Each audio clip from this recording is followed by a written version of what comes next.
Hey guys, what's going on? Pat Garrett here. This is PG Outdoors. Thank you guys for tuning in, and I am proud to announce today that I get the opportunity to reveal to you the 2018 Prime Logic. This is a brand new bow, one of the last bows to get released for the year, and a lot of people are having a hard time getting a hold of one. And I was fortunate enough that I was able to be the very first one at my pro shop to get a hold of one and shoot it. I've had it for a few days now. I've shot the ever-loving crap out of it, and I have really gotten to know it, all the positives, the very few negatives, and we're going to go everything right here. And without further ado, I'm going to jump right on into it. This is it. I got it in the,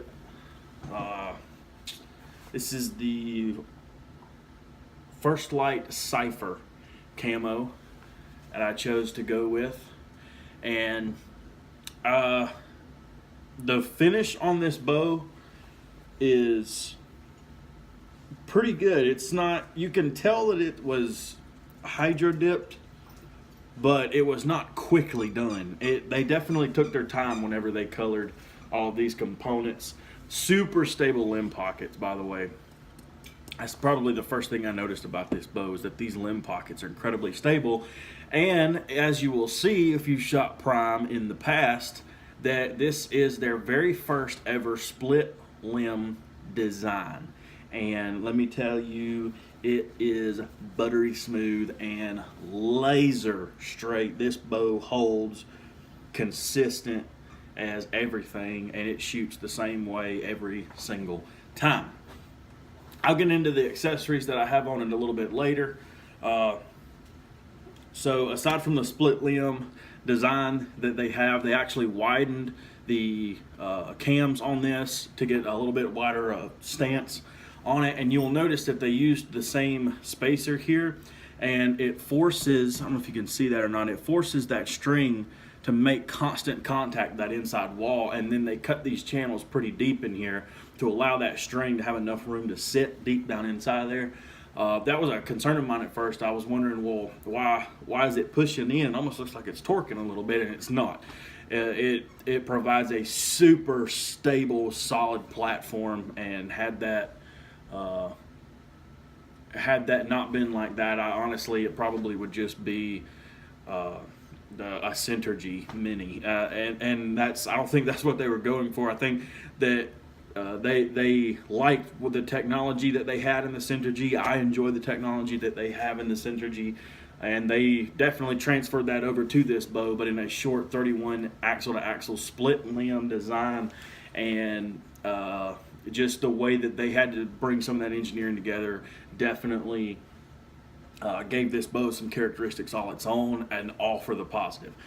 So it does have the string stop on here, and the split between the limbs on top and bottom are the same. It's a 1 1/8 inch split, and so that's perfect if you want to throw a limb dampener in there, and I'll get to that part later.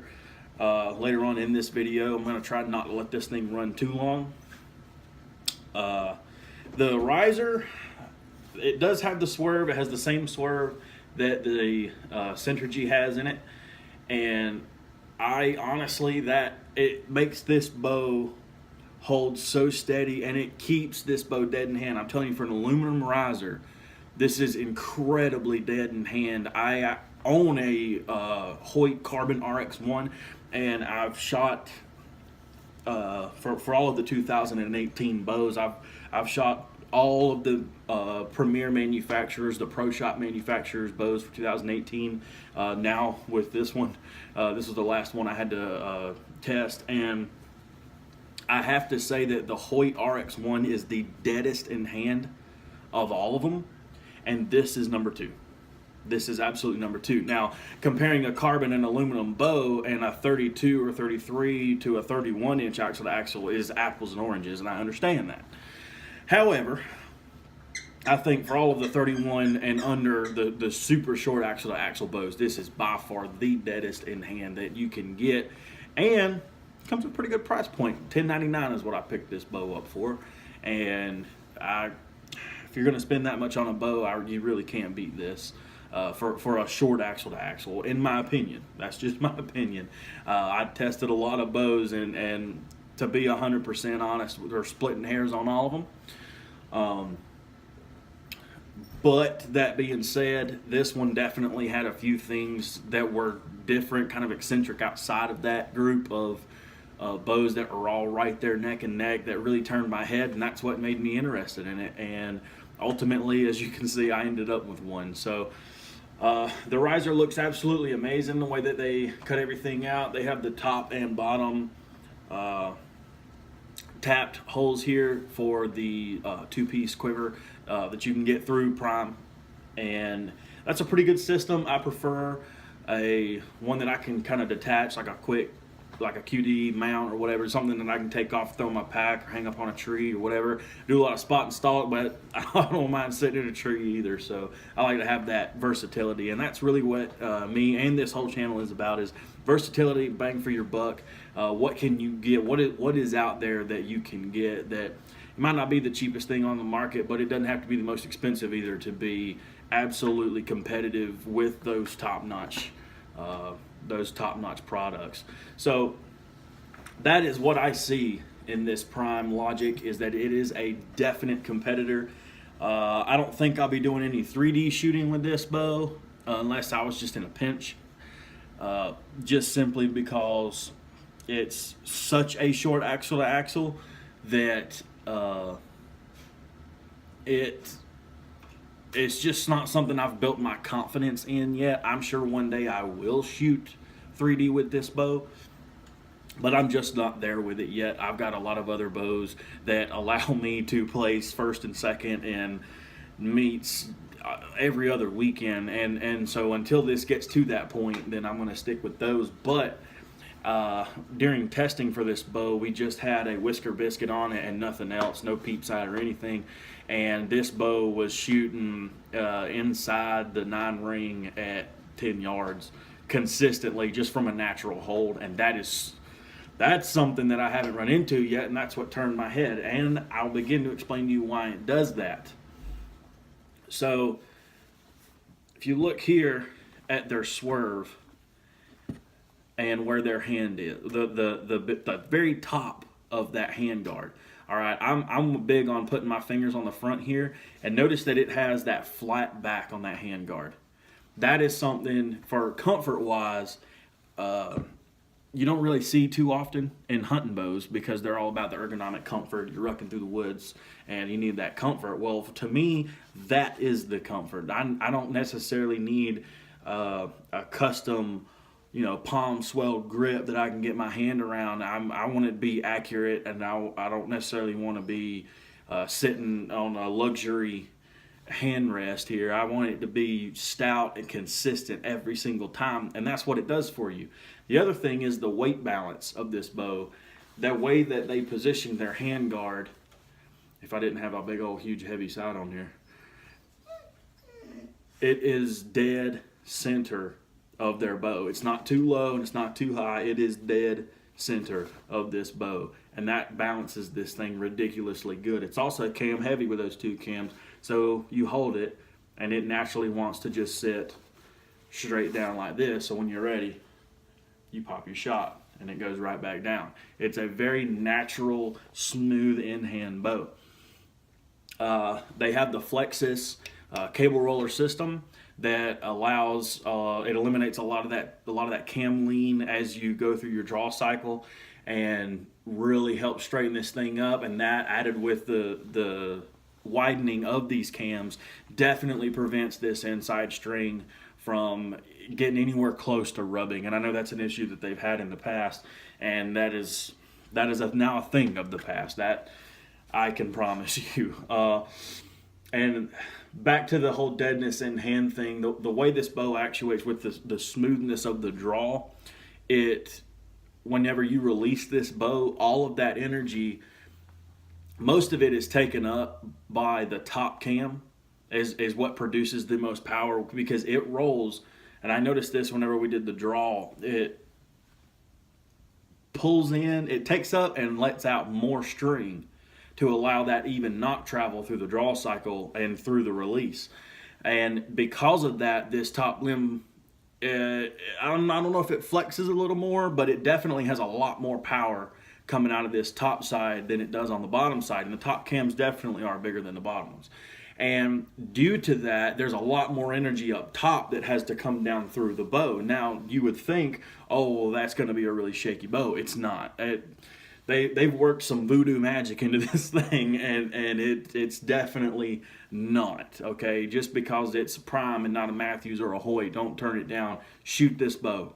I promise you, you will be shocked. I was going to go buy an Obsession. Look where I'm at, okay? I'll get to the Obsessions later. Those are some outstanding bows. I just wanted to match and set. Honestly, that's why I bought this, to go with my target bow. But all that power that comes through the top part of this bow, really, you can hear the power. And I'm not saying that the bow's loud. I'm just saying that for a short axle-to-axle hunting bow, other than a few other models out there from some other manufacturers on the market, this is one of the only bows that comes without any sort of dampeners or any sort of dampening options on it. And you're going to notice that right off the gate. And that's one thing that a lot of dealers, I really think that they don't put every bow on the same playing field whenever they allow people to shoot their bows, and that bothers me a little bit. If you've got a Hoyt and an Obsession and a Matthews and a Prime and whatever else out there, and the guy shoots them all and they're all set up exactly the same, well, they're not necessarily the same, because you've got all this dampening stuff on some of these other bows that come with it that just really make it feel like just a rock solid, super dead bow that this one doesn't have on it yet. And so they're like, oh, well, that one's super loud, or that one's super vibratey, or has a lot of vibration in it. And if you took all those dampers out of those other bows that they're using to compensate for that, I don't want to call it lack of engineering, but they didn't necessarily take care of the problem on the front half, so they had to take care of it on the back half.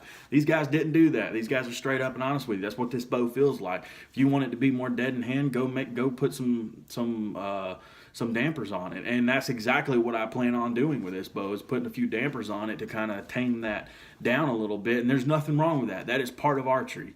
That is part of the infatuation of working with these bows every single day and shooting every single day, is constantly fine-tuning that with the next latest and greatest technology. And that's why we have the ATA. And I really can't begin to compliment this bow enough.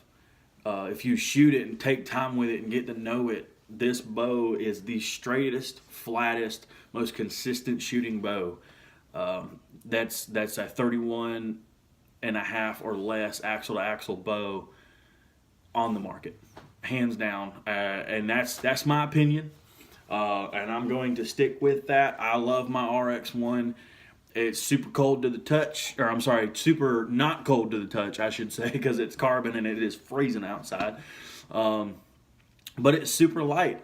Today I went and shot this thing yet again, and I sent about 20 arrows downrange before I was like, man, I'm done with this, because as you can tell from my thick jacket, it is freezing cold outside. It was about 24 degrees. We got a 12 mile an hour steady left to right crosswind, and it was gusting upwards over 15, probably hitting close to 20 miles an hour.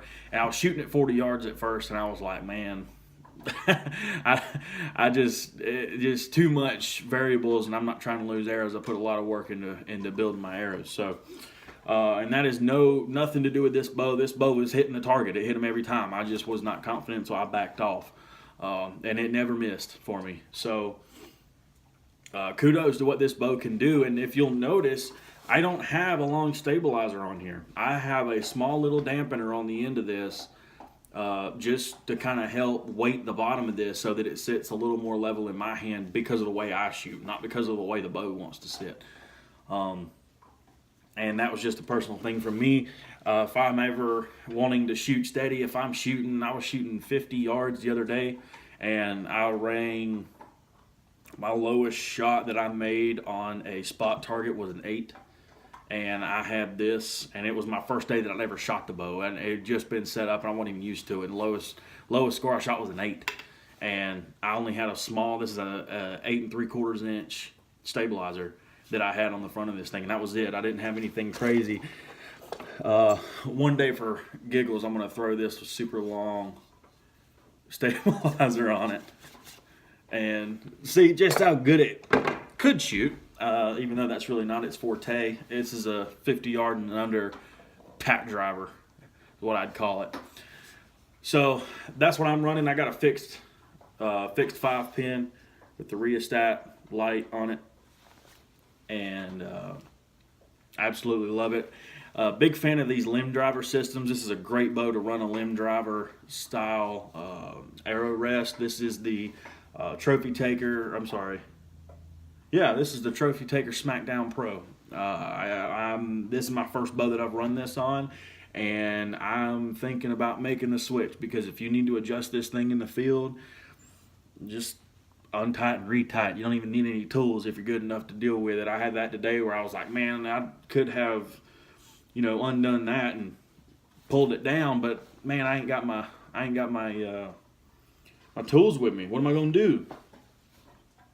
I retied the bottom, and now you can see it is sitting down all the way down, and that gave me all the clearance I needed, and I was launching them, and they were stacking. So that's what I'm about. Super easy, not gonna break your bank, and an extremely versatile bow. If you wanted to shoot indoor spot, you could with this thing. Like I said, anything 50 yards and under, it's a tack driver. So if you wanted to throw a little bit longer stabilizer, maybe a left to right, really kind of balance this thing out. It already is balanced, but throw a little more weight on there to keep those subtle motions that you get from natural muscle movement. And you could definitely ring in some high scores on some indoor spot, some 20-yard spot, if you wanted to. I have another setup for that, and I'll get to that one coming up. We're doing a super custom build. It's another prime bow. It is a Centergy. That is going to be a special video that gets done specifically for my 2018 3D circuit that I'm going to do. And I'm super stoked. Can't wait. If you guys want to see it, stay tuned. I hope that this gave you all the information that you needed about this bow. If you want to see me shoot it, hang on real tight.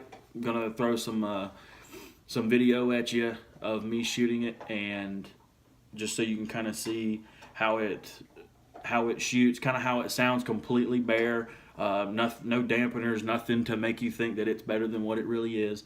And then just a few of me drawing back and letting you see just how steady this bow holds at full draw. This is 70-pound limbs, 29-inch draw. These are draw length specific cams. So I have the 29-inch draw length, 70-pound limbs, and it's a 7-inch brace height on this bow. So hope that was enough information for you. Stay tuned if you want to see a few shots be taken with it, and check out just how steady this thing holds. It's absolutely ridiculous. But I'm Pat Garrett. If you like this video, like the video if you like the video, and subscribe to my channel. It would really be greatly appreciated. That way I can keep track of everything that's going on, and I know kind of what I need. Anything else you want to see, drop it in the comments below. This video is running a little long. Sorry about that, but I hope that was a lot. I know not a lot of people have access to these, and they have been looking for it. So I'm Pat Garrett. This is PG Outdoors, and thanks for watching.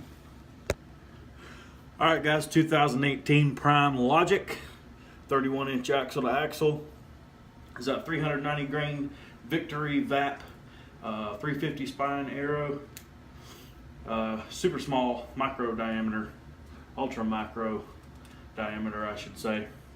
So this thing's got a ridiculous amount of penetration. I am shooting a broadhead. It's a hunting setup. It's a freaking cool looking broadhead. That's the Slick Trick Viper Trick. Like I said, 390 grains, and I'm shooting at roughly 292-ish feet a second, somewhere in there.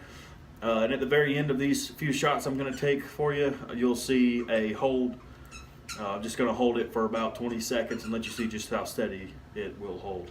So I'm going to take a few shots with it now. Pay attention to how the bow operates.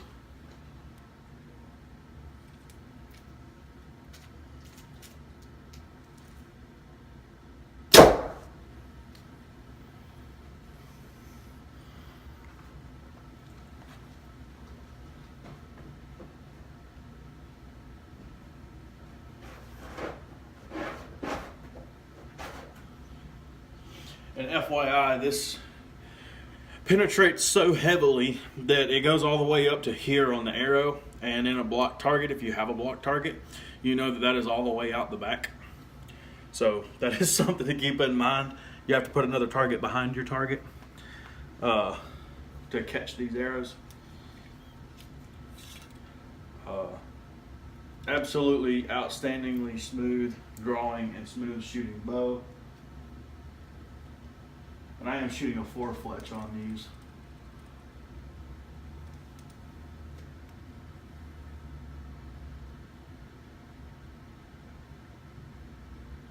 these. And notice as well that I do not have a stabilizer on this bow, and it still holds that smooth.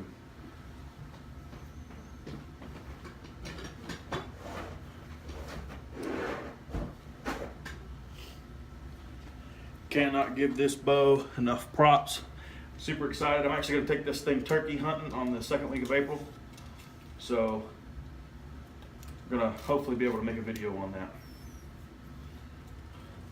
Make sure to watch it. Grace, get back. Good girl.